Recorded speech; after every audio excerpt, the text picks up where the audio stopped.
मित्रांनो, मी तुम्हाला एक कथा सांगतो।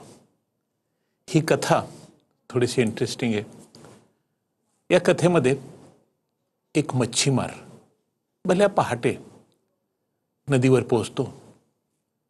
खूपच पहाट असते, अंधार असतो। त्याच्या काही लक्षात येत नाही।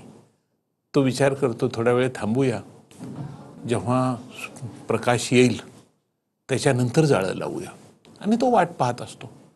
एवढ्यात त्याच्या पायाला काहीतरी एक थैली लागते। तो थैली उचलतो, बाजूला ठेवतो, बघतो की त्यात दगड आहेत।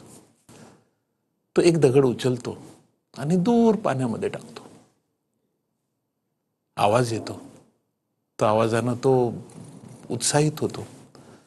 दुसरा दगड उचलतो, टाकतो। वाहत्या पाण्यामध्ये दगड पडल्यानंतर त्याचा येणारा आवाज हा तुमचं मनोरंजन करत असतो। फार छान असतो। पाण्यामध्ये दगड टाकण्याचा असा खेळ मी पण खूप वेळा खेळलेलो आहे। प्रत्येक वेळा दगड टाकत असतो, वेळ जातो आणि एकदम दगड संपतात। शेवटचा एक दगड हातात असतो आणि प्रकाश पडतो।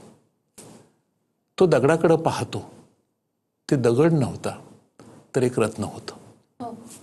आणि त्याच्या लक्षात येतं की आतापर्यंत आपण या पाण्यामध्ये दगड नाही, रत्न टाकली आहेत।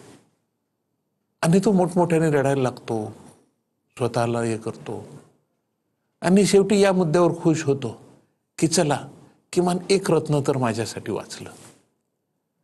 आणि अशा पद्धतीनं त्याला फार वाईट वाटतं। मित्रांनो, ही कथा त्या मच्छीमाराची नाही, ही जवळजवळ प्रत्येक माणसाची आहे। प्रत्येक माणसाला अशी एक बॅग सापडते आणि तो विचार करतो की त्या बॅगमध्ये दगड आहेत, हे काही कामाची नाहीत, आणि तो फेकत राहतो। तुमचा प्रत्येक दिवस, दररोज तुम्हाला एक दिवस मिळतो, 24 तास। ह्या दिवसांचं तुम्ही सोनं करू शकला असता, जीवनामध्ये फार मोठा त्याचा वापर करू शकला असता, पण तुम्हाला ते महत्त्वाचे वाटत नाहीत आणि तुम्ही एक एक दिवस वाया घालवता। आणि जेव्हा वेळ निघून जाते तेव्हा विचार करता की अरे, माझं हे राहून गेलं, माझं ते राहून गेलं, माझं असं झालं, माझं तसं झालं। मित्रांनो, प्रत्येकाला त्याच्या आयुष्यामध्ये जे काही मिळालेलं त्या गोष्टींचा व्यवस्थित योग्य वापर करता यायला पाहिजे। अगदीच, म्हणजे वेळेचा सदुपयोग हा विद्यार्थ्यांनी केला पाहिजे असं तुम्ही म्हणताय।